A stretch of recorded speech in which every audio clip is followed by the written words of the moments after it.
치터를 썼는지 안 썼는지 다 기록에 남습니다. 그래서 사고가 나게 되면 당연히 그 치터를 사용한 운전자가 100% 책임을 져야만 할 것 같은데요. 운전대에 그렇게 무거운 추를 부착시켜 놓고 24시간 부착시켜 놓은다고 하면 아마 차량은 이게 원래 운전대 무게가 이런 건지 아니면 사람의 손이 올라갔다 내려갔다 하는 건지 그걸 알기 어려울 것 같아요.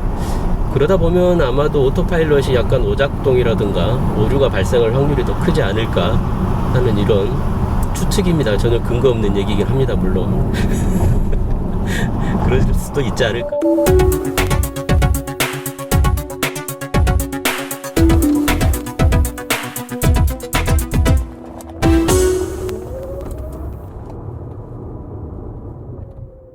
안녕하세요, 한테타 채널입니다. 이번에 또 새롭게 업데이트된 펌웨어를 소개해드리기 위해서 이렇게 나왔는데요. 그 전에 먼저 제 차량에 약간 소소한 변화가 있었는데요. 이 생수병이라던가 뭐 이런 컵홀더를 앞쪽으로 옮겼습니다. 잡다한 것들도 앞쪽에 보관을 할 수가 있고요. 그리고 이거는 휴대용 배터리 겸 LT 라우터인데요. 말하자면 제 폰의 요금제가 무제한 요금제예요. 그런데 이 차량에서 인터넷을 쓰기 위해서 매번 핫스팟을 켜줘야 되고 그런 점이 좀 불편해서 데이터 쉐어링을 요금제를 가입을 하고 데이터 쉐어링 유심을 여기에 꽂아서 차량 내에서 와이파이처럼 사용을 할 수 있게 해주는 기기입니다. 또 이렇게 비상시에는 휴대용 기기 충전도 시켜줄 수가 있고요.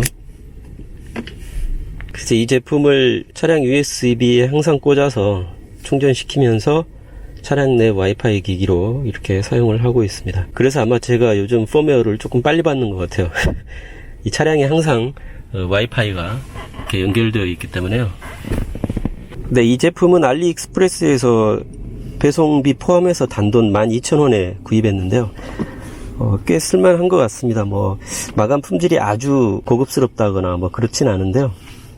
아주 실용적인 것 같긴 합니다. 이렇게 사용을 하고 또 이 아래쪽에도 공간이 있기 때문에 아래쪽에 이제 또 잡다한 물품들을 수납을 할 수 있고요. 그러니까 말하자면 지하 2층은 그대로 두고 지하 1층이 새로 생긴 거나 마찬가지입니다. 제가 볼 때는 테슬라의 이 디자인 중에서 가장 실용적이지 못한 부분이 이 센터 콘솔 부분인 것 같더라고요. 네. 이 컵홀더가 바로 운전석 옆에 있어서 이렇게 팔을 올리면 항상 이 생수병 같은 게 걸리적거리고요. 그래서 별로 실용적이진 못합니다. 여기에 컵홀더가 있다는 것 자체가. 그래서 이 제품은 또 여기에서 이렇게 한번 잡아주더라고요. 그래서 항상 이렇게 반이 열린 상태고 네. 완전히 닫을 수도 물론 있습니다. 요즘은 중국산 제품들이 워낙 싸게 나오기 때문에요. 배송료 포함해서 12,000원 정도에 알리익스프레스에서 구입을 했고 이 도매 가격, 그러니까 뭐 수십 개씩 이렇게 한 번에 구입할 때는 뭐 한 5-6천원 밖에 안 한다고 하더라고요. 그러니까 뭐 정말 저렴한 거죠, 사실. 저는 이제 한 개만 구입을 했기 때문에 12,000원을 지불한 거고요. 네, 한 5,000원 내지 6,000원 정도 도매 원가가 그렇다고 하네요. 자, 다음은 펌웨어 업데이트 내용인데요. 우선 이 소프트웨어 업데이트 설정이라는 메뉴가 새로 생겼습니다. 기존에는 없었는데요. 소프트웨어 업데이트를 정기적으로 다운로드하고 최신 소프트웨어 업데이트가 가능해지는 대로 즉시 다운로드 받습니다. 그래서 아마 이렇게 우선 업데이트를 선택을 해놓으면 펌웨어가 더 빨리 오는지는 모르겠는데요. 이번에 새로 생긴 기능이기 때문에 요 다음 펌웨어부터 이게 어떤 효과를 내는 건지 한번 봐야 될 것 같습니다.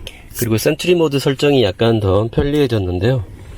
안전 및 보안에 예전에는 주차를 할 때마다 이 감시 모드를 켜줘야 되는데 앞으로는 한번 켜놓게 되면 계속해서 감시 모드가 켜져 있게 된다고 합니다.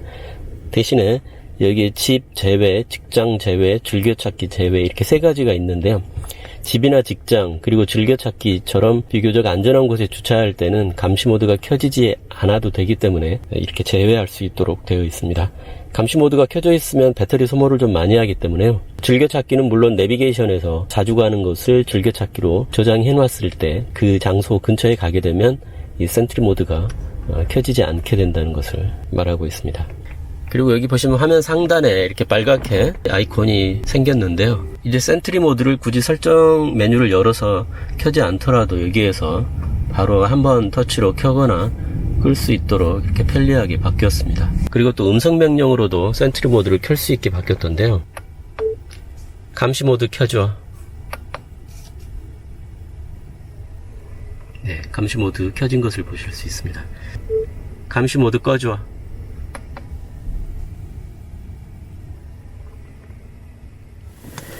그리고 이번 버전에 또 한 가지 변화된 점이 이 계기판에 표시되는 차량의 모양이 좀 바뀌었는데요. 파킹 상태에서는 차량의 크기가 예전보다 훨씬 크게 표시가 되고 있습니다. 그리고 뭐 라이트를 이렇게 켜보게 되면 예전에도 라이트 같은 거 디테일하게 표현은 되었었는데요. 차량이 좀 커지니까 훨씬 시인성이 좋아진 것 같고요. 브레이크 등도 이렇게 밟았다 뗐다 하면 뒤쪽 도로에 비치는 색깔까지 이렇게 디테일하게 표현이 되고 있습니다. 근데 제 생각엔 이게 개발자들 실수로 빠뜨린 것 같은데요.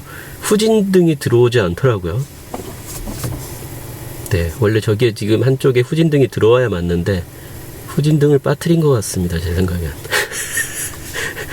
예전에 오히려 이 변경되기 전에는 차량이 물론 작게 표시되긴 했지만 후진등이 분명히 표시가 됐었거든요. 후방 안개등도 이렇게 켜보면 예전에는 뒤쪽에 후방 안개등이 켜졌거든요. 제가 얼마 전에도 한테타 채널에 올려드린 것처럼 테슬라의 자율주행 데이 때 발표되었던 완전 자율주행 시연 영상, 거기에도 보시면 이 계기판에 표시되는 차량뿐만 아니고 옆에 도로라든가 주변 교통 상황이 훨씬 디테일하게 실제를 반영해서 이렇게 표현되는 것을 볼 수 있는데요. 아마도 이 기본 차량에도 완전 자율주행 차량처럼 약간씩 그런 면을 가미를 하고 있는 것 같다는 생각이 듭니다. 물론 자율주행 차량처럼 완전히 다이나믹하게 표현되지는 않지만 이렇게 조금씩 반영을 해 나가는 게 아닌가 하는 생각이 들고, 아마 맨 첫 번째로 이렇게 저속에서 차량을 좀 디테일하게 표현하는 걸로 바뀐 것 같습니다. 그리고 스티어링 휠을 이렇게 좌측이나 우측으로 꺾게 되면 보시는 것처럼 차량의 진행 방향도 왼쪽이나 오른쪽으로 약간씩 꺾이게 되는 것을 볼 수 있는데요. 예전에는 이렇게 표현이 되진 않았거든요. 네. 물론 각도가 그렇게 크게 표현되는 건 아닌데 왼쪽이나 오른쪽으로 차량이 턴을 하게 된다는 것을 알 수 있습니다. 네, 지금도 오른쪽으로 턴을 했죠.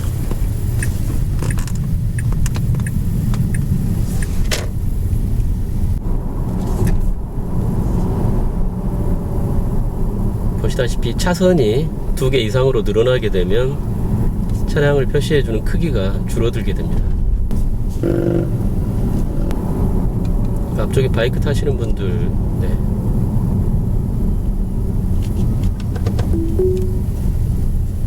한 분이 아니고 지금 여러 분인데요. 지금 계기판에는 2대만 인식했네요.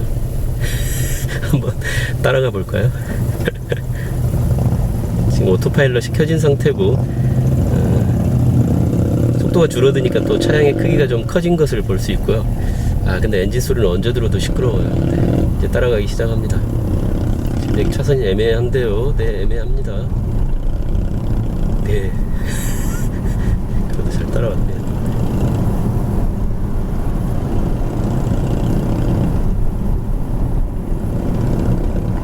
지금 앞에 바이크 타시는 분들 속도에 맞춰서 따라가고 있는 걸 알 수 있습니다.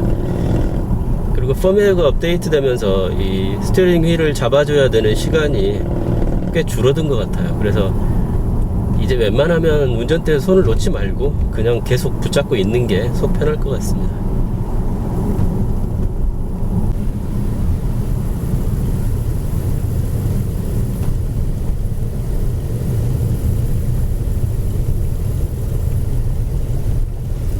바이크가 슬슬슬 가니까 차도 따라서 슬슬슬 가다가 이제 섰습니다. 지금은 정지를 했지만 주변에 차량들이 뒤에도 있고 오른쪽에도 있고 그래서 그런지 모르겠는데 제 차량의 크기가 커지진 않네요. 아마 뒷차량과 옆 차량이 있어서 그런 것 같습니다. 보시면 그 앞쪽에 바이크가 자꾸 춤을 추듯이 보이는데요. 이런 현상은 아직은 어쩔 수 없는 게 모르겠습니다. 초당 몇 회 정도, 수십 회인지 몇 회인지는 모르겠지만 계속해서 인식을 하기 때문에 그때그때마다 위치가 약간씩 바뀌어서 인식이 돼서 실시간으로 센싱을 하다 보니까 이런 현상이 생기는 것 같고요. 네. 출발할 무렵에 되니까 또 제 차량이 약간 커졌다가 줄어들면서 출발을 하네요. 네. 어떤 기준으로 제 차량이 이렇게 커졌다 작아졌다 하는지는 정확히 잘 모르겠습니다. 아무튼 이 센서들이 실시간으로 계속해서 센싱을 하다 보니까 정지해 있는 차량들이 춤추듯이 보이는 경우가 있긴 합니다. 뭐 차차 개선되리라고 생각이 들고요.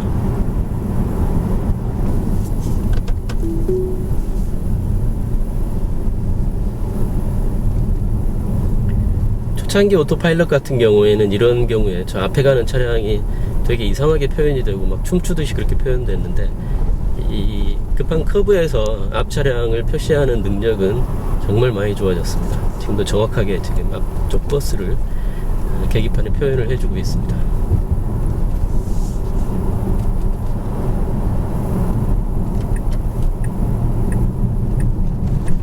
네, 고속도로 합류도 잘 하고 있고요. 지난 버전에서도 보여드렸지만, 그리고 이번 버전부터 이 자동 차선 변경 방식이 약간 바뀌었는데요. 지난번 영상에서 알려드린 것처럼 이렇게 반만 스위치를 넣어서 차선을 변경하고 깜빡이를 끌 필요 없이 스스로 꺼준다는 거는 동일하게 변경이 없는데요. 깜빡이 레버를 완전히 제껴서 깜빡이를 넣는 경우에 차선 변경이 되지가 않더라고요. 그 경우에는 완전히 깜빡이를 제꼈다가 다시 원 상태대로 풀어줘야만 그 다음에 차선 변경을 하게 됩니다. 이렇게 깜빡이를 반만 넣지 않고 완전히 넣게 되면 자동 차선 변경 중지됨이라고 하면서 스위치를 해제하라고 안내 문구가 나오는데요. 완전히 넣더라도 다시 스위치를 꺼줘야만 이렇게 차선 변경을 하고, 깜빡이를 끄는 타이밍은 운전자가 판단을 하는 게 아니고 차량이 차선 변경이 거의 끝나갔을 때만 깜빡이를 끄더라고요. 그래서 결론적으로 말해서 하프 스위치로 이렇게 하는 거나, 그리고 풀로 완전히 깜빡이를 제껴서 하는 거나, 차선 변경을 내가 하고 싶다는 의사 전달만 차량에 할 뿐이고 그 다음에 프로세스는 똑같아진 겁니다. 그래서 자동 차선 변경이 안 된다고 이렇게 오해하실 분들이 있을 수 있는데요. 그리고 저도 최근 들어서 이 고속도로 같은 곳에서 소위 말해서 팬텀 브레이킹이라고 해서 내 차로 앞쪽에 장애물이 갑자기 생기거나 하지 않았는데 브레이크를 밟는 경우가 있습니다. 오토파일럿으로 주행 중에. 저도 많이 경험해 보진 않았고 한두 번 정도, 그러니까 예전에는 그런 현상이 거의 없었는데 요즘 들어와서 한두 번 정도 경험한 적이 있는데요. 그랬을 때 그 주변 상황을 생각을 해보면 대부분 아주 큰 트럭이라던가 버스가, 그리고 또 커브길에서 제 오른쪽이나 왼쪽 차로의 앞쪽에 이렇게 보이게 될 때 그런 현상을 겪었습니다. 그래서 제 추측에는 그런 버스나 트럭이 차선을 약간 물게 되면 제 차선 안쪽으로 들어오는 것으로 오해하고 그렇게 브레이크를 밟는 경우가 생기는 것 같습니다. 이런 현상은 사실 예전 오토파일럿에서는 옆쪽 차로의 차량이 차선을 밟더라도 아직 내 차로에 들어온 걸로 인식하지 않기 때문에 그냥 모두 무시했었던 이벤트이거든요. 그런데 아마도 이제 자율주행에 대한 기능들을 조금씩 오토파일럿에 포함을 시키려고 하다 보니까 옆쪽 차량들의 움직임까지 센서들이 인식을 해서 내 차량이 반응을 하기 때문에 생기는 현상인 것 같고, 아직 그게 완벽하게 기능이 구현되지 않다 보니까 가끔씩은 옆쪽 차량이 내 차로로 차선 변경하지 않음에도 불구하고 브레이크를 밟는 경우를 저도 한두 번 경험한 적은 있습니다.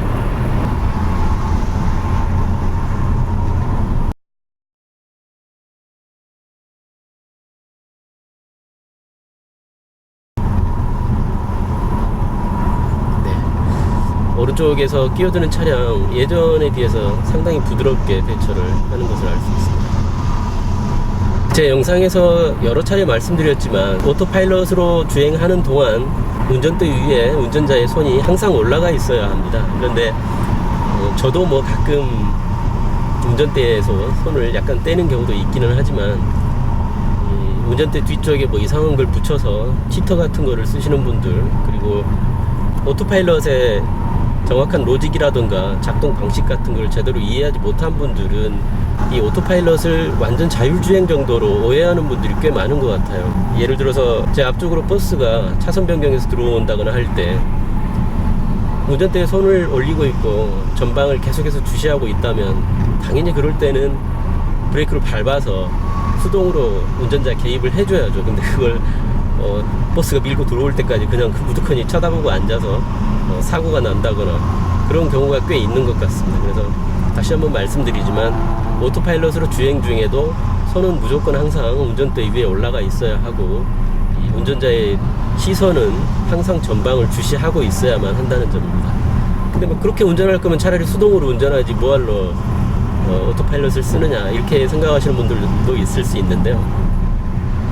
실제로 운전을 하면서 이 차선 간격, 차로 중앙을 유지하면서 또 앞차, 옆차와의 교통 상황을 봐가면서 엑셀을 밟았다 뗐다 하면서 이런 아주 마이크로한 운전은 사실 오토파일럿을 켜게 되면 필요가 없어집니다. 기계가 그런 기능을 모두 해주기 때문에요. 대신 운전자는 앞쪽에 무슨 돌발 상황이라던가 특이사항이 있나, 또 차량이 이상 반응을 일으키지 않나, 이런 것만 계속 모니터링 하면서 전방을 주시하고, 언제 이상이 생길지 모르기 때문에 발은 항상 브레이크나 엑셀 근처에 두고 손은 운전대 위에 두고 있게 되면 이상현상이 발생했을 때 바로 운전자가 개입할 수 있기 때문에 사고가 날 여지가 없거든요. 그래서 오토파일럿을 켜게 되면 그런 마이크로한 운전을 할 필요가 없고 좀 더 거시적으로 이렇게 운전을 할 수 있기 때문에 오토파일럿으로 장시간 운전해 보신 분들은 알겠지만 훨씬 더 운전이 편하고 피로감이 줄어든다는 것은 다들 잘 아실 겁니다.